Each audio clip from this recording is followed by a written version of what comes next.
Vamos um estudo sobre a unanimidade, né? Que é um dos pilares da nossa fé. Depois que uma pessoa se converte a Cristo, antes de fazer qualquer coisa na obra de Deus, essa pessoa deveria compreender esse princípio divino para a igreja e aplicá-lo imediatamente à sua vida, que é o princípio da unanimidade, né? Nós lemos Romanos 12:16, só a primeira parte, que diz assim: sede unânimes entre vós. E daí a gente discorreu aqui numa porção de passagens que fala sobre a importância de ser um. Na esperança de que hoje a gente desse continuidade.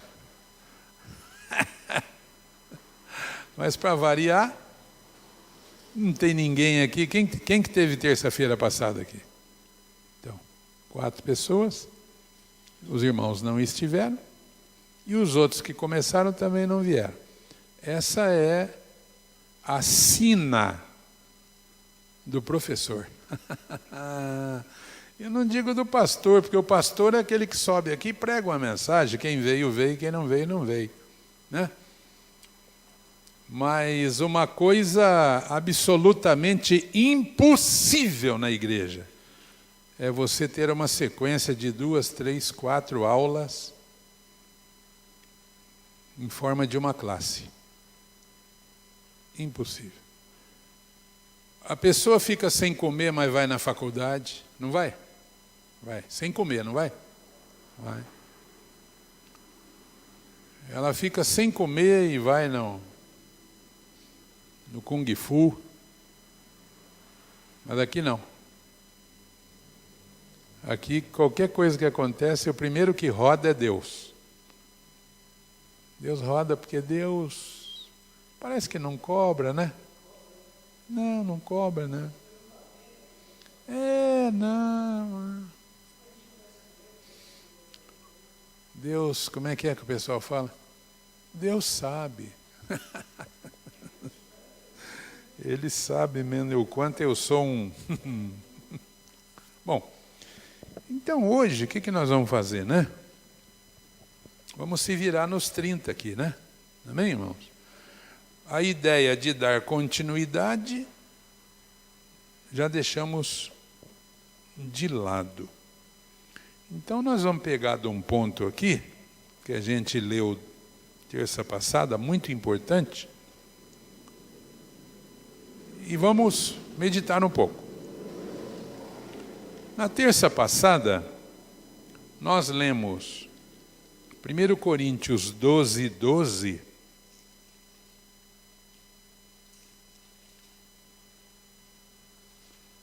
Primeiro Coríntios 12:12 em diante.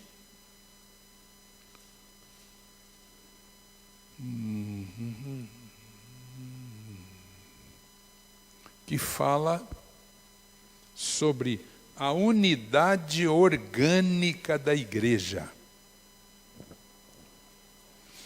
1 Coríntios 12:12. Bom,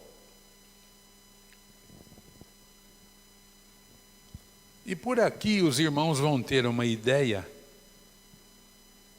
da importância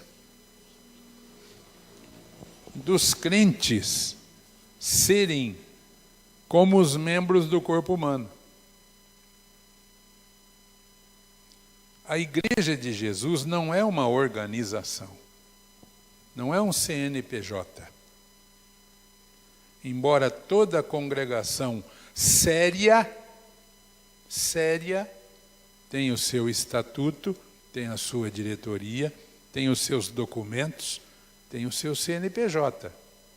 Por quê? Porque a autoridade assim o exige. Um grupo se reúne num lugar, então esse grupo deve ser organizado, ter o seu CNPJ, a sua placa, deve prestar contas às autoridades. Amanhã ou depois, por alguma razão, a autoridade fazendária, a autoridade trabalhista, a autoridade, enfim, chega aqui, por alguma razão, uma denúncia, qualquer coisa, e a autoridade vai querer saber quem é o responsável legal, onde é que está o estatuto, se está registrado, se as atas são registradas, pararé, parará, parará, as arrecadações, o livro caixa, as entradas, as saídas. Então, as congregações precisam se organizar. Mas isso não significa que a Igreja de Cristo, que é um ente espiritual, seja um CNPJ. Não. Aqui nós temos um CNPJ, Assembleia de Deus tem um CNPJ, Quadrangular tem um CNPJ, cada congregação tem a sua, está organizado e regularizado diante das autoridades. Mas a Igreja de Jesus não é um CNPJ e nem uma placa. É um organismo vivo, interdependente. Assim como os órgãos e os membros do nosso corpo são o quê? O corpo é um, não é? O corpo não é um? Mas esse corpo é composto do quê? Muitos órgãos, muitos membros, muitas partes. Então Paulo quis mostrar aqui que a igreja é tal qual o corpo humano. A igreja de Cristo. Por exemplo, eu sirvo a Jesus aqui em Assis, estado de São Paulo, Brasil. Tem irmãos que servem a Deus em Moscou, na Rússia. Tem irmãos que servem a Deus na América do Norte. Tem irmãos que servem a Deus na Patagônia, na África. Não tem? Tem. Todos somos o quê? Um em Cristo. Vamos ler a unidade orgânica da igreja. Porque assim como o corpo é um e tem muitos membros, e todos os membros, sendo muitos, constituem um só corpo, assim também com respeito a Cristo. Pois em um só Espírito, todos nós fomos batizados em um corpo, quer judeus, quer gregos, quer escravos, quer livres. E a todos nós foi dado beber de um só Espírito, com letra maiúscula, que é o Espírito Santo. Entendeu até aqui? Como o corpo é um e tem muitos membros, e todos os membros, sendo muitos, constituem um só corpo, assim também com respeito a Cristo. Pois em um só Espírito, com E maiúsculo, irmãos, refere-se ao Espírito Santo, todos nós fomos batizados em um corpo. Quando a pessoa é batizada, qual é o significado do batismo? Na conversão, você morre para o mundo. Não morre? O batismo é o quê? Sepultura, porque quem morre tem que ser sepultado, não tem? Seja rico, seja pobre, seja milionário. Ainda tem gente no interior do Brasil que é sepultado numa rede, enrolado num pano. Outro vai num caixão de jacarandá de 50 mil. Grande porcaria. Todo mundo morre. A pessoa que morre para o mundo, a pessoa que se converte a Cristo, que tem os seus olhos abertos para o fato de que o mundo jaz no maligno e ela quer servir para Deus, quando cai essa ficha, isso se chama conversão.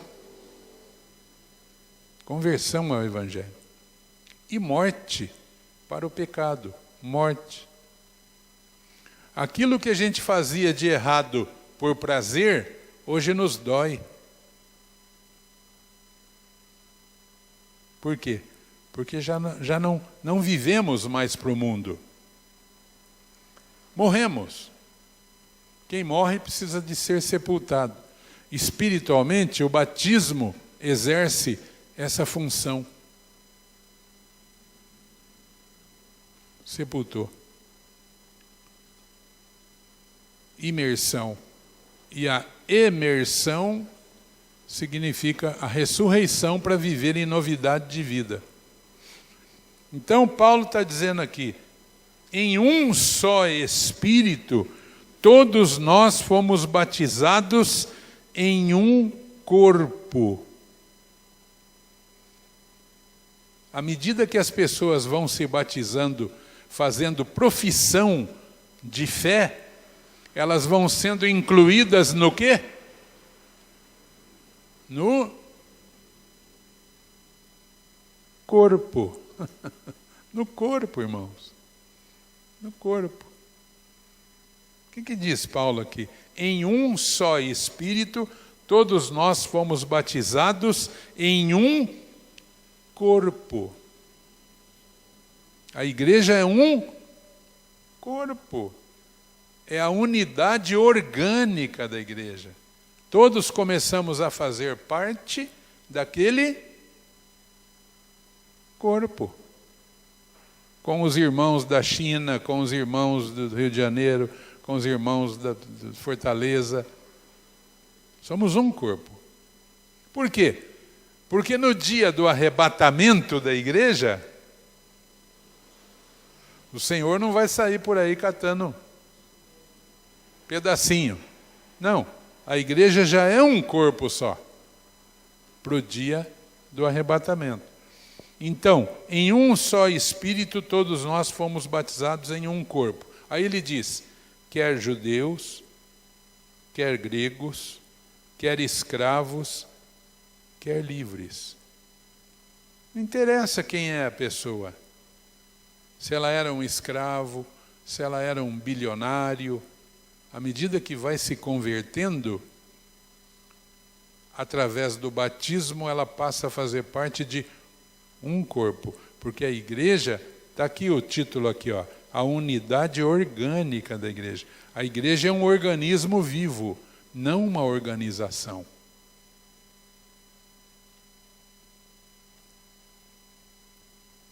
E a todos nós foi dado beber de um só Espírito.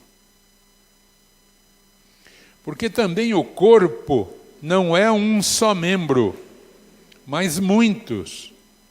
Se o pé disser, porque não sou mão, não sou do corpo, nem por isso deixa de ser do corpo. Se o ouvido disser, porque não sou olho, não sou do corpo, nem por isso deixa de o ser. Irmãos, olha aqui para isso, que coisa interessante. O que é mais importante? Uma orelha ou o olho? O que é mais complexo? O que é mais útil? O olho. Pode ser que um dia a orelha amanheça dizendo assim, eu sou muito feia, já estão me chamando de Dumbo. Né?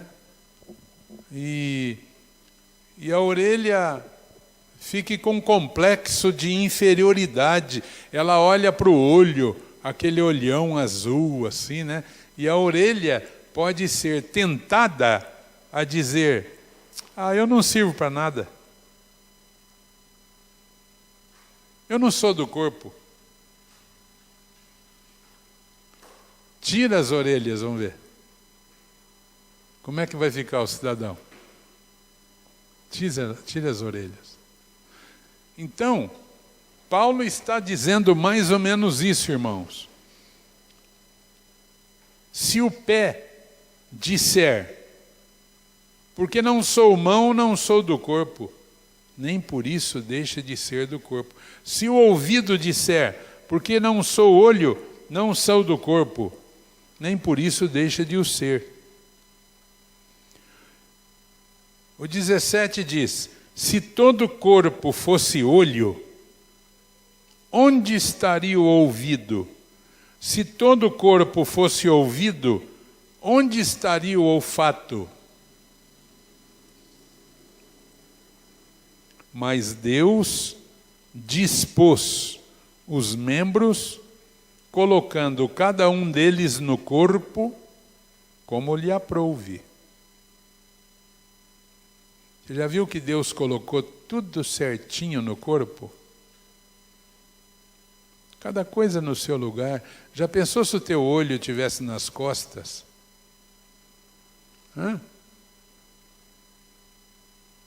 Impressionante. A simetria. Deus colocou cada membro no corpo como lhe aprouve.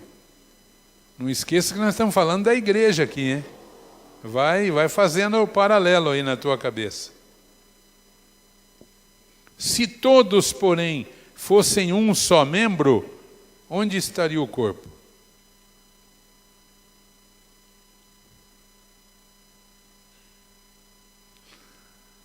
De repente, todo mundo, a Ilô está prestando atenção.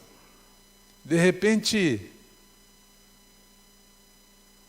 todo mundo queria ser olho no corpo. Já pensou? Se todo o corpo dissesse, não, eu queria ser olho, eu queria ser olho. Todo mundo fazendo birra no corpo porque ele queria ser olho. Ou então, eu queria ser o coração. Eu queria ser o coração. Nós teríamos o que daí? Uma monstruosidade. Imagine você um corpo, um coração andando pela calçada aqui. Um coraçãozão. Um olhão no ponto da circular, esperando a circular. Aquele olhão. Uma monstruosidade. Não é uma monstruosidade? Assim também na igreja. Quando a gente lê a Bíblia, a gente vê muitas crises que a igreja teve já no tempo dos apóstolos, por causa de inveja, um com inveja do outro, negócio de dom, de ministério. Não. Se todos fossem um só membro, onde estaria o corpo? O certo é que há muitos membros, mas um só corpo. Irmãos, você quer entender a igreja? Você quer saber como a igreja deveria funcionar? Estude o teu corpo. Presta atenção. Como é que funciona o teu corpo? Não podem os olhos dizer à mão, não precisamos de ti, nem ainda a cabeça aos pés, não preciso de vós. Pelo contrário, irmãos, uma pessoa aqui em Assis teve que cortar o dedinho mingo do pé, um dos dedos mingos. E ela falou para mim o quanto ela sentia desequilíbrio. Aquela porcaria daquele dedinho, parece que não vale nada. Essa pessoa falou isso para mim. Pelo contrário, os membros do corpo que parecem ser mais fracos são necessários. E os que nos parecem menos dignos no corpo, a esses damos muito maior honra. Olha isso. O membro do teu corpo que é menos digno, você dá maior honra para ele. Quer ver só? O que tem mais honra no teu corpo? A tua mão que trabalha ou o teu órgão sexual? A mão. Mas de qual que você cuida mais? Não, você cuida do órgão sexual. Você dá mais honra para ele, cuida e tudo. Por quê? Pela fragilidade, porque é motivo de vergonha, se ficar exposto, e uma série de razões. Pensa nisso. Pensa um pouquinho nisso, ó. Os membros do corpo que parecem mais fracos são necessários, e os que nos parecem menos dignos no corpo, a esses damos maior honra. Você não tem que esconder a tua mão, você tem que esconder a tua mão, mas aquele outro lugar lá você tem que esconder. Porque é desonroso se ficar exposto. Entendeu? Também os que em nós não são decorosos, revestimos de especial honra. Aquele membro no corpo que não é decoroso. Esses a gente cuida mais dele, gasta mais dinheiro com aquela parte.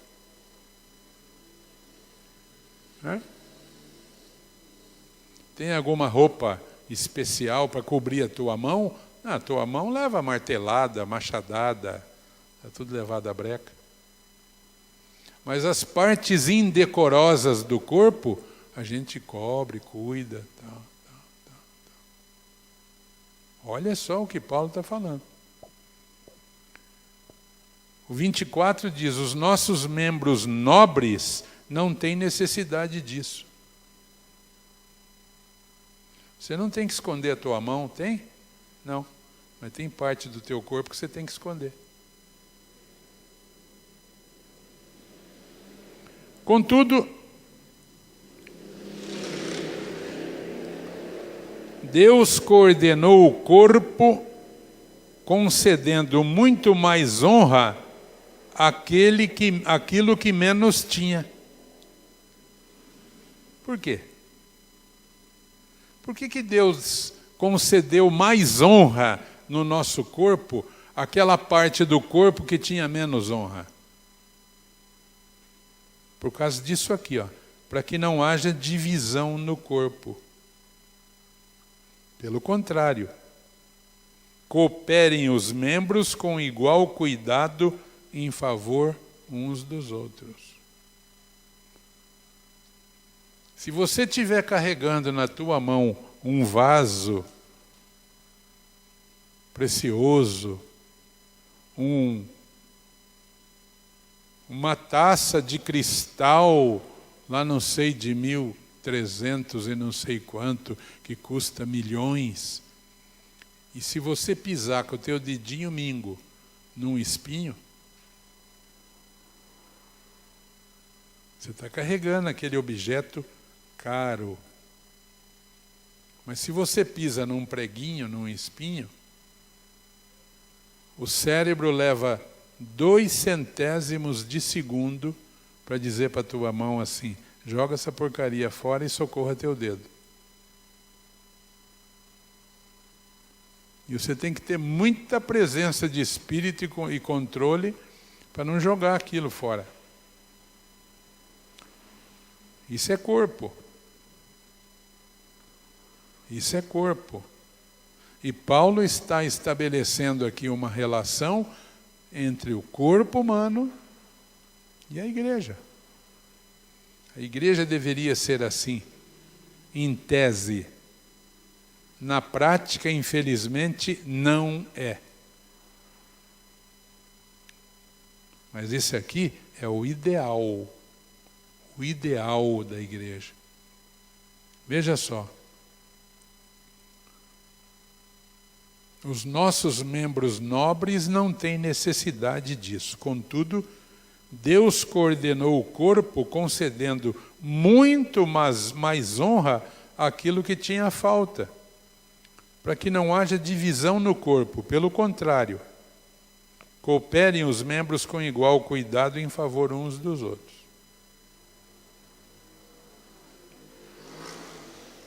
De maneira que, se um membro sofre, todos sofrem com ele. E se um deles é honrado, com ele todos se regozijam. Eu falei terça-feira passada aqui, que quando um cientista ganha um prêmio Nobel ou Nobel, ele viaja para receber o prêmio dele lá para a Noruega. Ele vai lá está a sede da Fundação Nobel. E eu pergunto, quem vai naquela viagem? Só o cérebro que criou aquele invento? Será que eles tiram o cérebro do cientista, mergulham no... Como é que é aquele negócio que... Aquilo que põe o defunto lá para conservar ele, como é que é? Não é éter, não, é formol. As mulheres têm isso também, tintura de cabelo, está cheio de formol. Deixa as mulheres tudo doidas, com o cérebro fraco. Então, será que eles tiram o cérebro daquele cientista, mergulha no formol e manda para a Noruega receber o prêmio Nobel? Não. Vai o corpo todo. Vai o intestino, vai a unha encravada, vai tudo junto. Vai o dente cariado, vai tudo junto. Por quê? Porque no corpo humano é assim, não dá para fracionar. Aí eu vou numa festa muito bacana, eu não vou levar essa unha encravada, eu não vou levar esse dente cariado, eu não vou levar... Não existe isso. A pessoa dá uma arrumada, uma falsificada, e vai todo mundo. Isso é corpo. Amém, irmãos? Se um membro sofre no corpo, todos sofrem. Quem já pisou num prego enferrujado? Já? Todo mundo. Dói o couro da cabeça. Por quê? Porque o sistema nervoso do nosso corpo é uma rede. Ele está lá embaixo da unha do teu minguinho e está aqui. É tudo interligado. Então, depois de dizer tudo isso, Paulo diz no versículo 27, ora. Ora. Esse ora aqui quer dizer, ora bolas. Ora pipocas. É isso que ele está falando. Ora, meus irmãos, pelo amor de Deus, ora, entendeu? Ora, vós sois o corpo de Cristo, e individualmente membros desse corpo. A uns estabeleceu Deus na igreja, primeiramente apóstolos, em segundo lugar profetas, em terceiro lugar mestres, depois operadores de milagres, depois dons de curar, socorros, governos, variedade de línguas. Irmãos, vamos parar aqui um pouco. Por que diz primeiro apóstolos, segundo lugar profetas, terceiro mestres? Por que fala isso? Vocês sabem?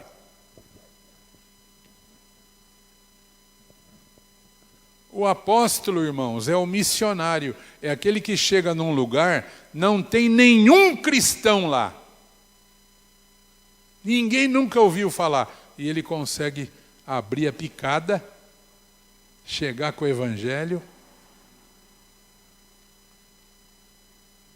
estabelecer o evangelho num lugar que não tem nenhum cristão.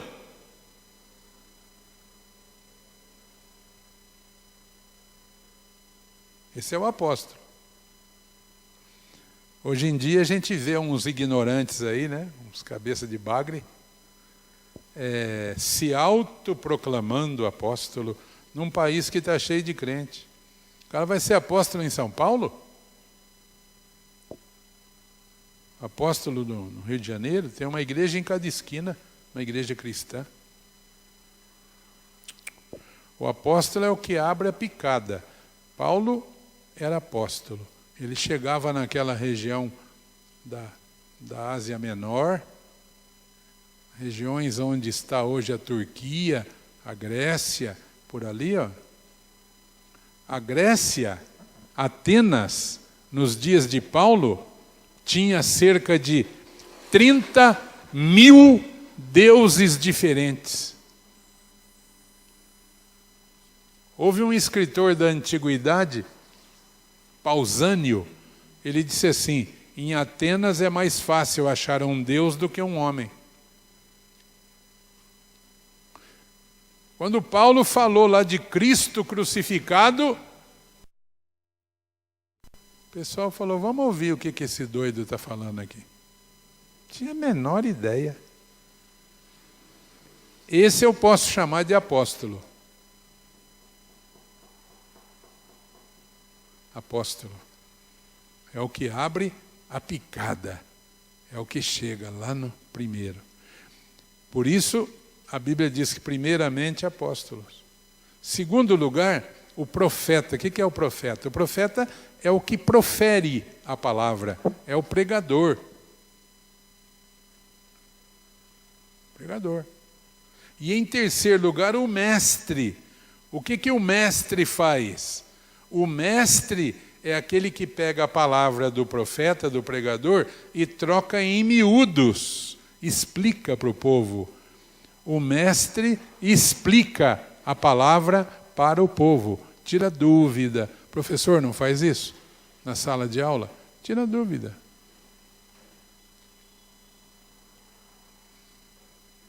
Eu me lembro que eu tive professores que sabiam muito, mas não sabiam ensinar. Um desastre. Chegava na prova, cada um estava por si. E eu conheci professores que parece que ele pegava a matéria com a mão e punha na cabeça da gente. Facilidade. Assim também no Evangelho. Amém, irmãos?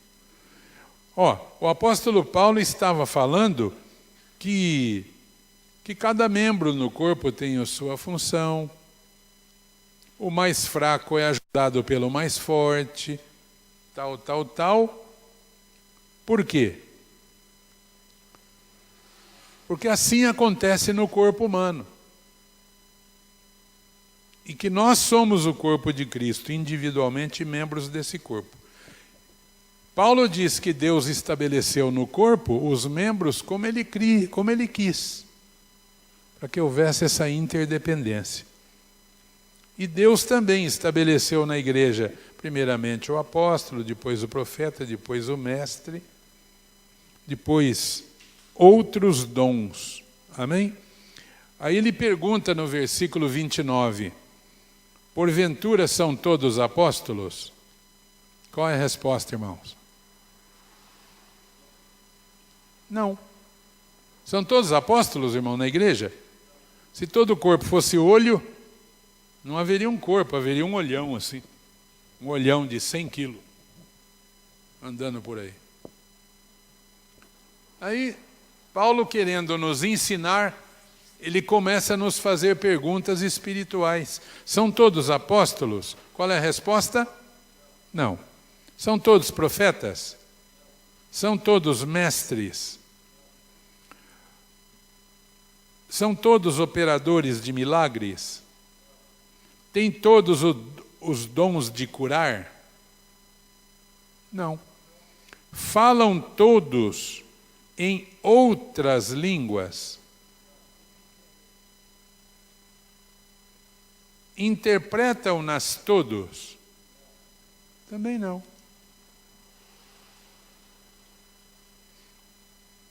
Agora, atenção aqui, hein?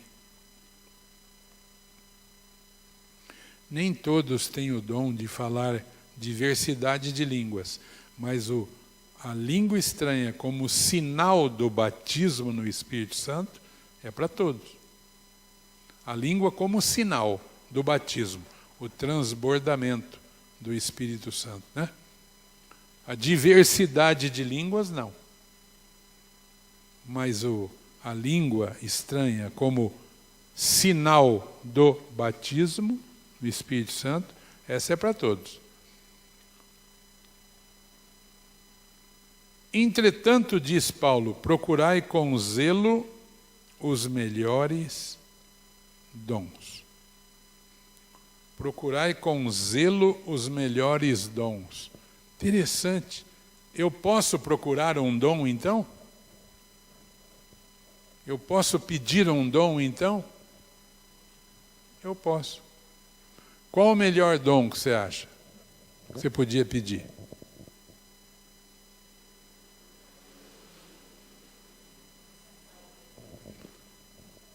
Olha, esse dom é novo, não tem. Ficar sentado no banco ouvindo, diz a irmã. Ela acha que esse dom é bom. Problema, irmã Dagmar, o problema é o fruto depois. Qual é o fruto disso? Porque a árvore, ela é julgada pelos seus frutos. A árvore que não produz fruto é cortada e jogada no fogo, diz a Bíblia, né? Todos nós precisamos produzir algum fruto para o Senhor. E não há ninguém que não possa produzir um fruto. E as células, os grupos familiares têm provado isso. Nós temos irmãos aqui na igreja,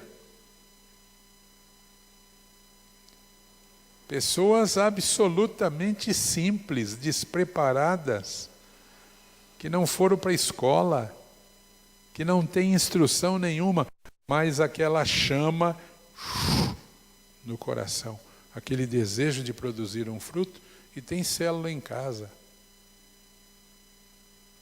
produzindo fruto, fazendo algo para o Senhor. Amém, irmãos? Mas olha aqui, ó. Entretanto, procurai com zelo os melhores dons. Dessa relação aqui, qual você acha que é o melhor?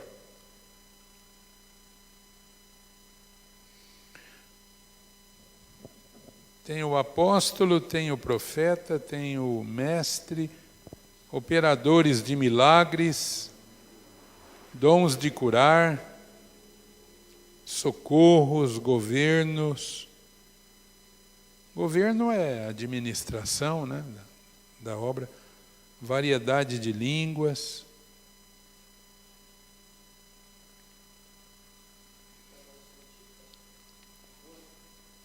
Se você tivesse que escolher um hoje, você escolheria qual?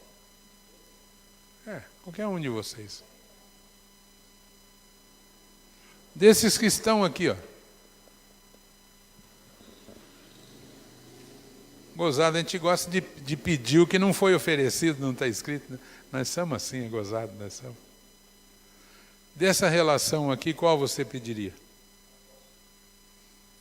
Apóstolo.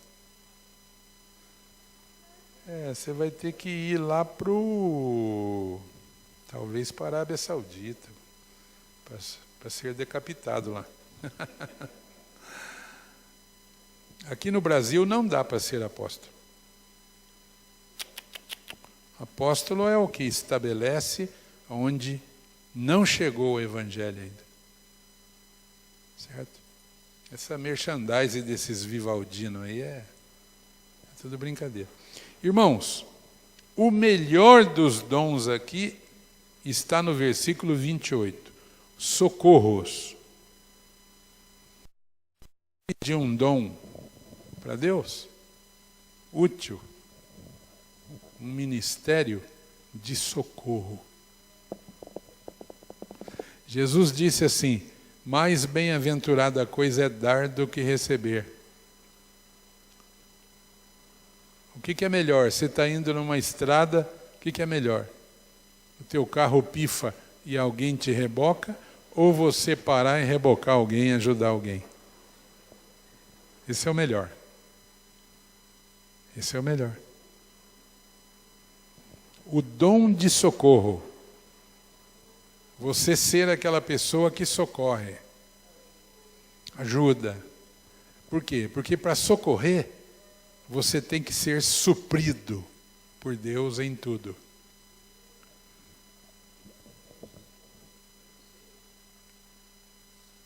Quero socorrer e não ser socorrido. Precisa de dinheiro, fala com o Campos lá. Não pude devolver, não tem importância. Precisa de um carro, fala com o Campos. Precisa levar um doente lá, não tem quem, fala com o Campos, que ele pode, ele leva, ele manda. Quem entendeu? Quem entendeu? Você não é daquela pessoa que reclama quando as pessoas veem em você, você fala assim, tudo é eu, tudo é eu, tudo é eu, é só eu que socorro. Você reclama?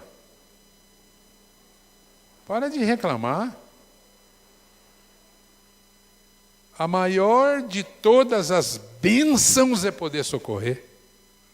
Tudo bem, tem os malandros, safado, malaco, sem vergonha, que vive enchendo o saco também, passa da medida. Mas dê glória a Deus pelo fato de que você sempre poder ter para abençoar alguém, para ajudar alguém. Paulo está dizendo aqui no versículo 31, procurai com zelo os melhores dons.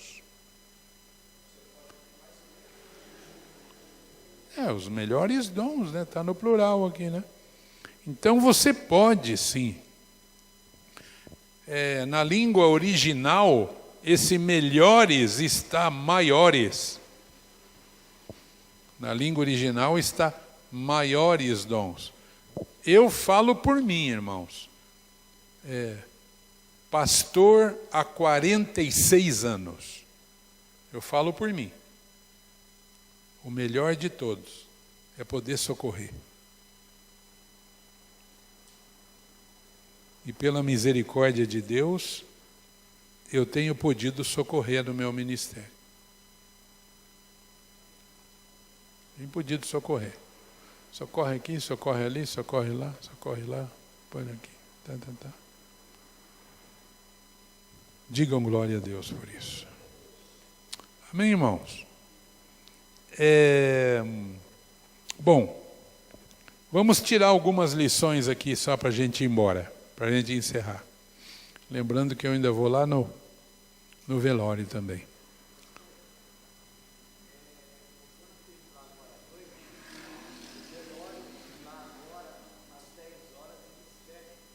Ah, é? Puxa.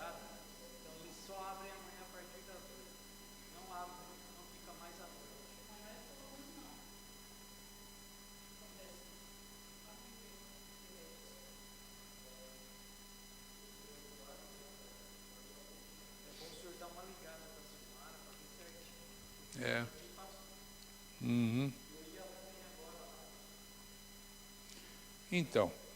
Então, irmãos, velórios e assaltos à parte, vamos concluir aqui. Não, mas tem espaço para piorar ainda bastante. Tem espaço para piorar ainda. Nas capitais já se faz arrastão em culto. O cara chega, dá uma ordem lá, o senhor fica quietinho aí, passa, pega tudo de todo mundo e vai embora. Eu vou comprar um revólver. Aí erra o bandido e mata 3 crentes. Oh, Deus. Irmãos. Bom, alguém de vocês poderia, em resumo, fazer um comentário rápido de qual seria a mensagem prática desse ensinamento de Paulo? Qual é o ensinamento de Paulo aqui, quando ele fala da igreja como, não como organização, mas como organismo vivo? Unidade orgânica.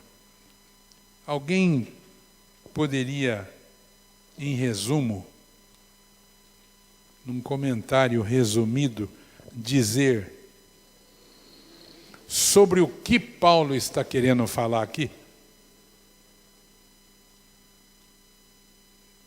Pensa um pouco. Põe o Tico e o Teco para fazer força. Ele está falando sobre a unidade, o quê? Orgânica. Ele está dizendo que assim como o corpo é um, mas tem muitos membros. Deixa eu dar uma dica. Muitos membros para formar um corpo. Então Paulo está ensinando sobre o quê?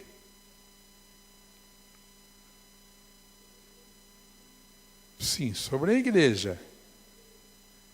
Mas o que ele está querendo falar quando ele diz que os membros do corpo são todos diferentes e que o membro não é nada se eles não se agruparem para formar o corpo. A mesma coisa na igreja, mas o que?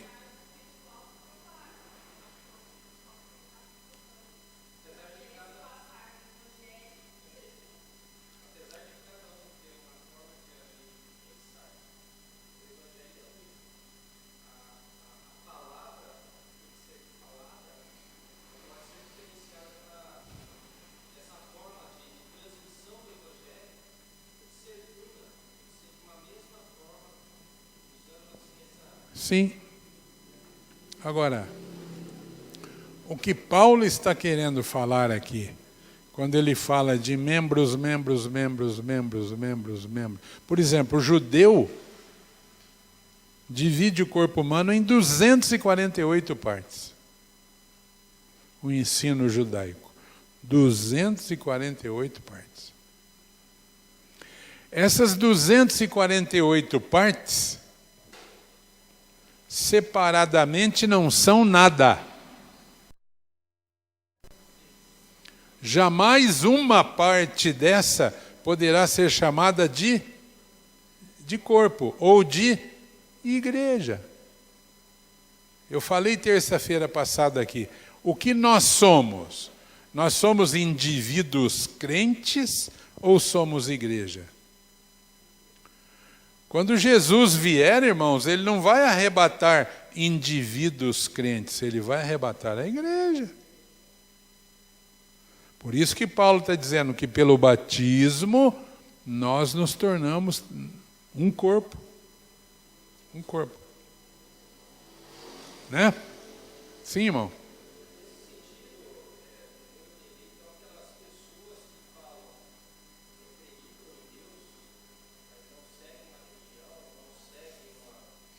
Não.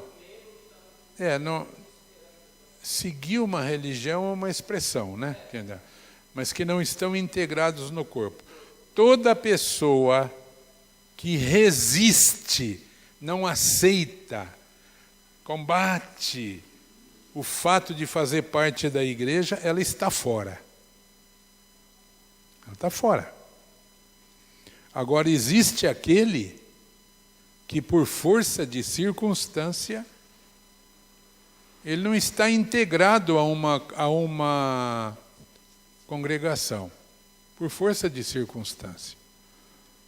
Lugar onde vive, o fato de não ter uma congregação, países que têm governos e religiões hostis ao Evangelho, tal. É uma coisa. Agora, aquele que é o famoso desigrejado, né? Cheio de razão, entre aspas, e que resiste o fato de se integrar a uma congregação, porque tem congregação para todo gosto aí, irmãos. Congregação está igual mulher que faz marmitex. Tem todo tipo de tempero. Não tem desculpa para dizer, não, eu fico em casa. Aqui não. Esse está resistindo uma ordenação de Deus, porque a igreja é uma instituição que Jesus edificou. Né? Ele disse para Pedro, sobre esta pedra edificarei a minha igreja, minha. E as portas do inferno não prevalecerão contra ela. Então, a meu ver, a chave desse ensinamento aqui é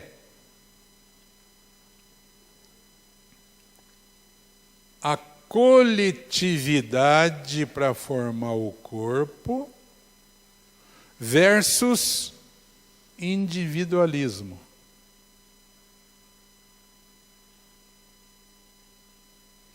Aqui fala dos membros do corpo, até membros desonrosos, que Deus cuidou tanto para que a gente desse mais atenção para aquela parte do nosso corpo desonrosa do que para aquela que tem mais honra. Querendo o quê? A unidade do corpo e a preservação do corpo. Então, esse ensinamento aqui é um ensinamento contrário ao individualismo. Então, aquilo que a gente começou a conversar, que você teve uma dúvida, né? Que eu disse aqui o seguinte, na terça passada.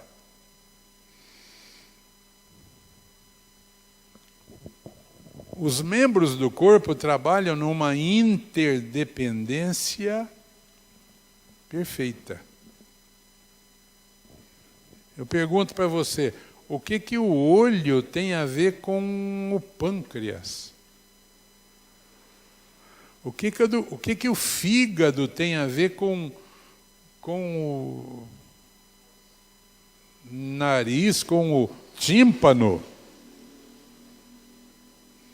Aparentemente nada, mas presta atenção.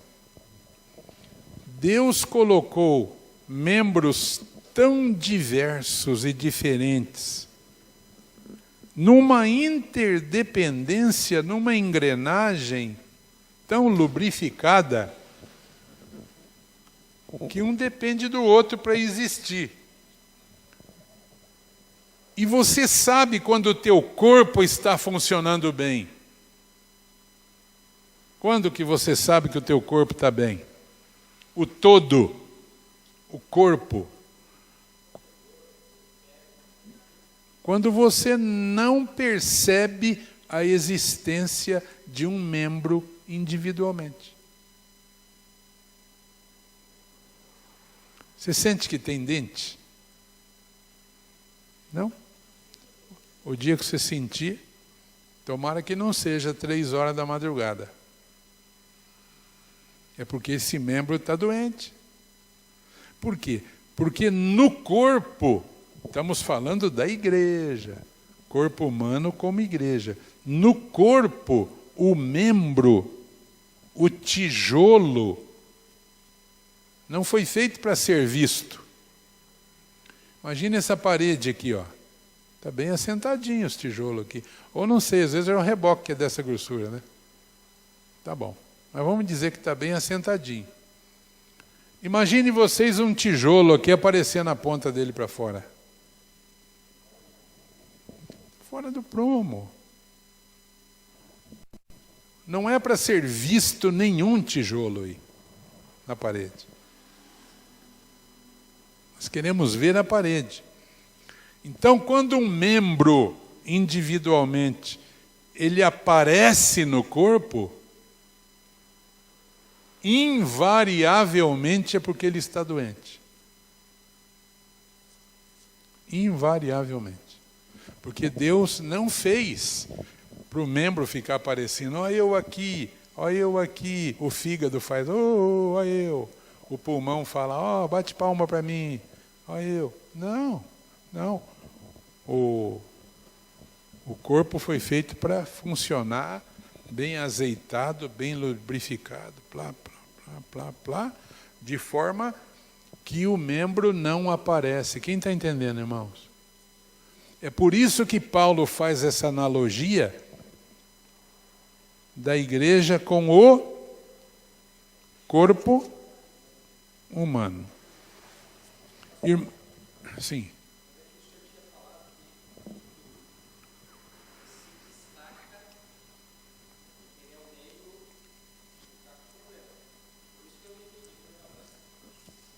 É.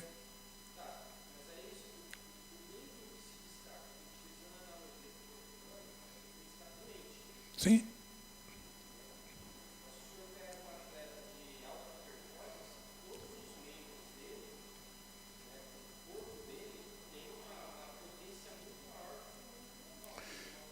Certo, mas o atleta de alta performance, o músculo dele não está melhor do que o coração, e o coração não está melhor que o pulmão. Ele conseguiu treinar de tal maneira que o corpo dele é que obtém aquela performance, o corpo todo. Certo? Por exemplo, corredor, 9 segundos, 100 metros raso, 9 segundos. É o corpo todo que faz aquilo. O treinamento, o biotipo dele, tudo contribuiu de forma que não é um membro que se destaca. Nunca vai ser. É o corpo todo que consegue aquilo. Entendeu? Nesse sentido, corpo humano não é individualismo, é coletividade. Veja só, numa sociedade cooperativista, a igreja é isso. Não é? Uma porção de membros que formam um corpo. Numa sociedade cooperativista, o membro, o indivíduo, desaparece. O indivíduo desaparece. Exemplo, formigueiro. Formigueiro. É uma sociedade cooperativista. O membro desaparece. O indivíduo.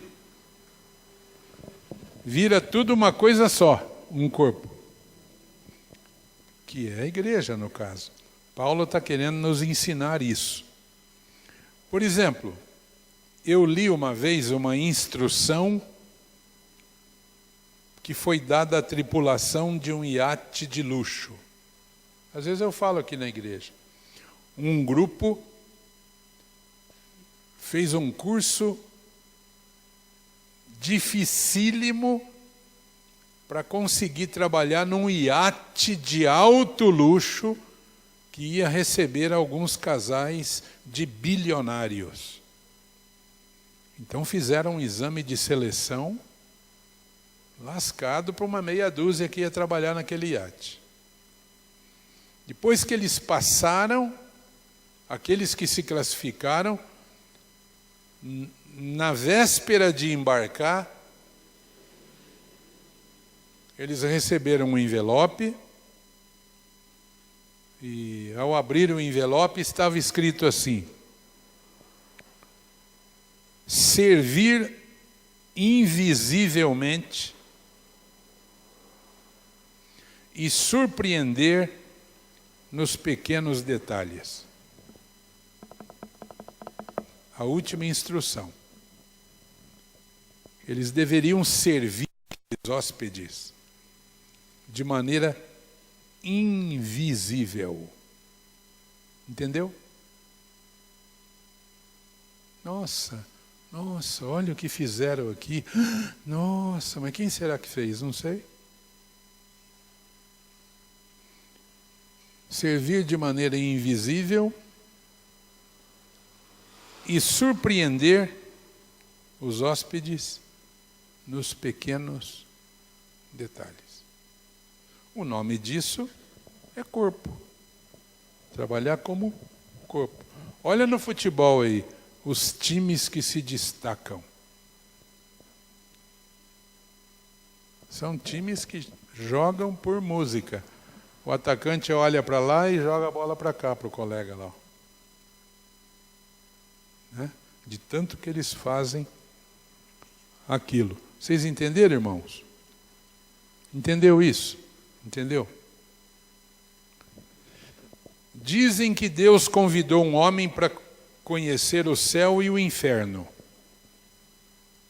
Foram primeiro ao inferno. Chegando lá, viram uma sala onde havia um caldeirão de sopa e à sua volta sentadas pessoas famintas e desesperadas. Cada uma segurava uma colher de cabo bem comprido que permitia alcançar o caldeirão, mas não a própria boca. O sofrimento era grande. Em seguida foram ao céu, a mesma cena. Todo mundo em volta, um caldeirão de sopa, colher do cabo comprido. A diferença é que todos estavam saciados, satisfeitos. Por quê? Porque ali no céu, eles aprenderam a dar comida uns aos outros. Eu tenho uma colher de cabo bem comprido, eu não posso pôr na minha boca, mas eu posso pôr a sopa na boca do outro, e o outro pode pôr a sopa na minha boca. Entendeu? Capite? Capite? O nome disso é o quê? Corpo. Corpo. Os nossos membros do corpo não tem nada um a ver com o outro.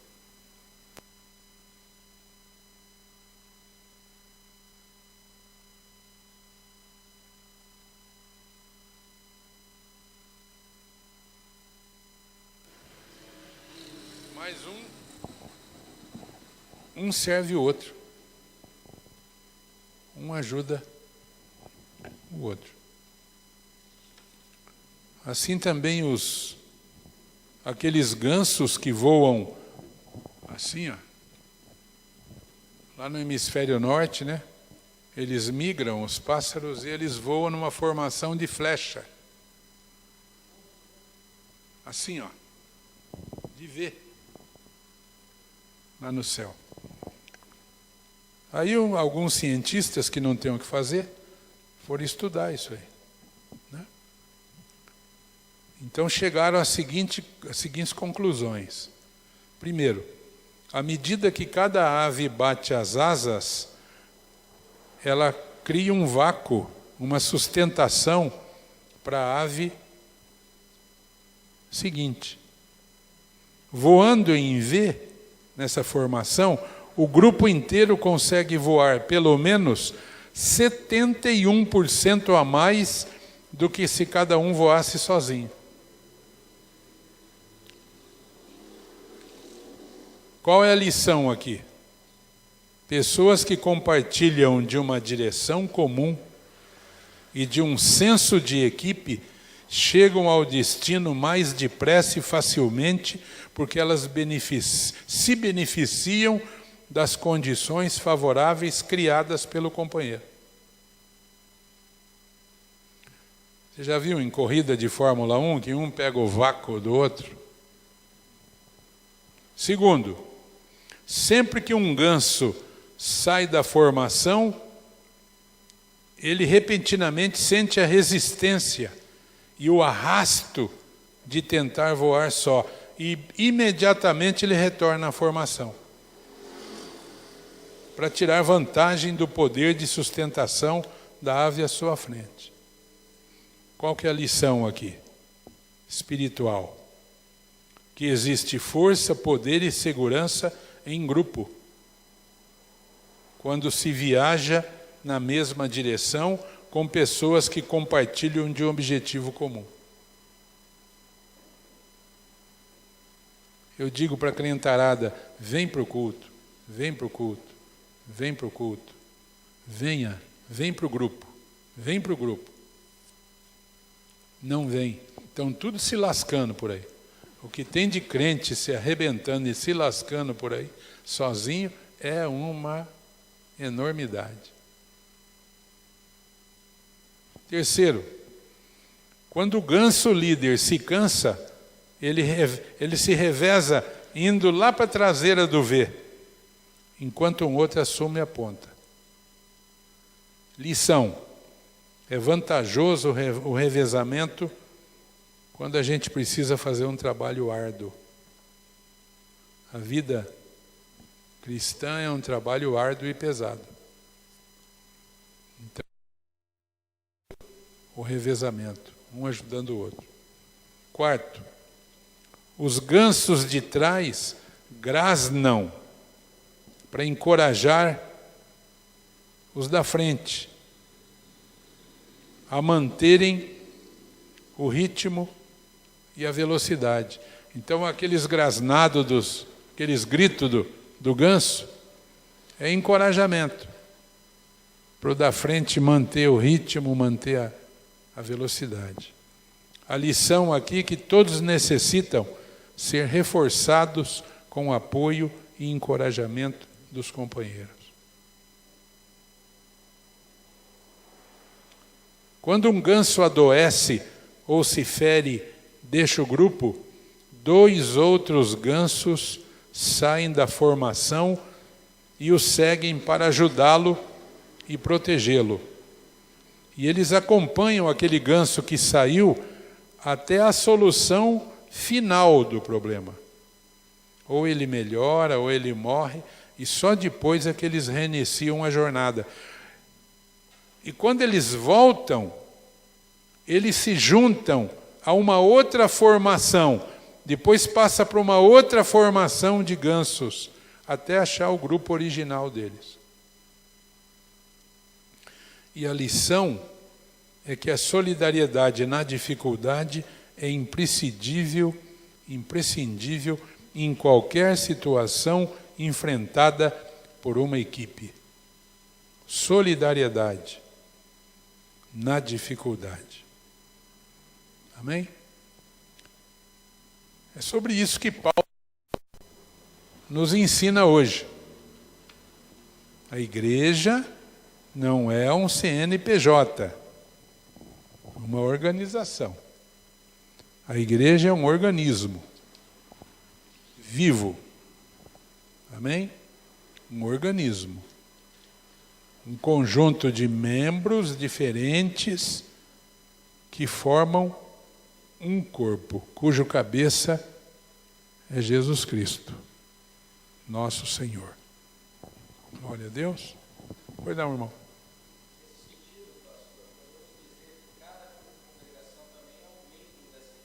Claro. Cada congregação é um ramo dessa árvore frondosa, desse corpo, né?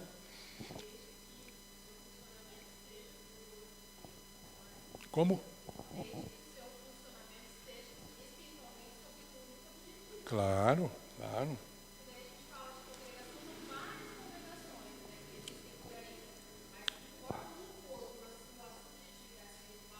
Isso, exatamente. A questão é a seguinte, olha para Israel. Por exemplo, de vez em quando surge assim uma conversa que todas as igrejas têm que estar junto. Está errado. Não, Deus não fez assim.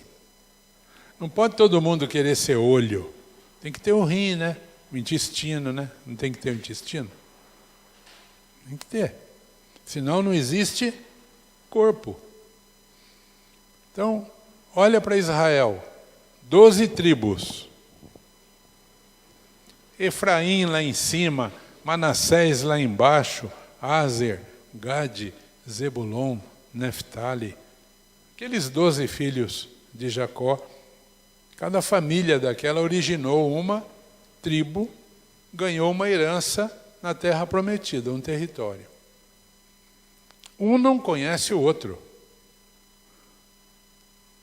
Você acha que quando eles se encontram na rua, eles vão saber, esse é da tribo de Efraim, eu sou da tribo de Naftali. Um não conhece o outro, nem sabe que existe. Cada um está no seu lugar, cuidando do seu território e desenvolvendo a sua vida. Na guerra, eles se unem. Na guerra. Só. Nunca mais. Cada um foi colocado por Deus para desenvolver o seu território como povo de Deus. Mas eles espiritualmente, subjetivamente, eles são um. Corpo. É o Israel de Deus. Terça passada eu falei aqui, eu li lá em Deuteronômio, quando o Senhor diz assim, porque o Senhor teu Deus, que te tirou da terra do Egito, está contigo. Deus tratando o povo de Israel como um indivíduo. Então, se Ele não puder nos tratar como uma só pessoa aqui, Ele não está conosco, Ele não vai nos abençoar. Nós temos que ser um. Ali em cima tem a congregação Assembleia de Deus, pastor Pedro Barbosa. Nós não temos absolutamente nada a ver com ele. Nada. Embora sejamos irmãos em Cristo. Mas nós não temos nada a ver. Aqui há uma visão, um direcionamento. Aqui na esquina tem outra igreja. Se ela está andando conforme a direção de Deus, ela deve ter uma estratégia própria também ali, por onde eles caminham. Lá embaixo tem a outra, tem a outra, tem a outra. Tudo certo, não tem problema nenhum. Não tem problema nenhum. Cada congregação é uma congregação. É autocéfala. E vou dizer mais. Se tiver numa mesma avenida, 10 congregações diferentes, todas igrejas de Deus ali, trabalhando certinho na palavra, cada uma delas tem uma unção diferente. A unção aqui não é a unção ali. Isso é o quê? Corpo. Corpo. As próprias congregações são membros que formam um corpo, todas juntas um corpo maior, que é a Igreja Universal, Planetária, Mundial do Senhor. Eu já saí do país e eu já fui em conferências, já fui em cultos. Por exemplo, na Coreia do Sul, é outro planeta aquilo lá. Lá não é outro país, não, é outro planeta, porque é tudo absolutamente diferente daqui. Você pega tudo daqui e vira no contrário, igual uma pipoca. Dá lá. Tudo. Costumes, modo, tal. Chega na igreja, mesma coisa. Eu não fiquei só na conferência lá, porque a conferência já é 174 países representados. Então ela já é ocidentalizada e tal. Mas eu fui em congregações na cidade, em células. Eu fui lá, porque tinha essa possibilidade. E daí eu cheguei numa congregação, num bairro de Seul, onde teria a celebração da ceia. Chega na porta, não tem cadeira, não tem banco lá, o salão. Todo mundo recebe uma almofadinha, porque você vai sentar em cima da almofada, dobrar a perna assim, igual o budista que faz yoga, e sentar em cima da perna. E um gordo barrigudo que nem eu. Fiquei de joelho. Fiquei de joelho. Aqueles coreanozinhos assim, parece um caranguejinho assim, com a perninha, senta em cima assim. E fica 2 horas ali cantando, louvando. Eu fui tentar sentar, 5 minutos, amorteceu as pernas. Falei, não vai dar. Fiquei de joelho. De joelho. A pastora conseguiu. Só que depois eu tive que chamar um guincho para levantar ela. Mas é tudo diferente, tudo, o andamento e tal. Mas quando chega na hora da ceia, fica tudo igual. O pão, o vinho, e ali a gente vê que há aquela conexão com o restante da igreja no mundo todo. É bacana isso. É uma só. Na ceia fica tudo igual, conecta. Né? Os rituais, a cerimônia pode ser diferente, mas chega na ceia, é tudo igual. Então, na congregação, cada um de nós individualmente somos membros um do outro. E formamos aquele corpo local aqui, a igreja local, a congregação. Cada congregação devidamente estabelecida, ela é um membro também, um ramo, que junto com as outras congregações formam esse corpo, que é a Igreja do Senhor planetária, mundial, universal, que não é aquela do Edir Macedo, mas estou falando da Igreja universal. Amém, irmãos? Então, primeira lição a ser aprendida, antes da pessoa fazer qualquer coisa na obra de Deus, logo após a conversão, é entender a questão da unanimidade. Sede unânimes entre vós. Amém, irmãos? Porque se não houver unidade, Deus não vai operar. Deus não vai operar. Glória a Deus. Alguma dúvida, alguma pergunta mais? Não? Todo mundo entendeu? Que bom. Então vamos orar, vamos ficar em pé. Aleluia. Eu vou lá dar uma ligada então para a Silmara.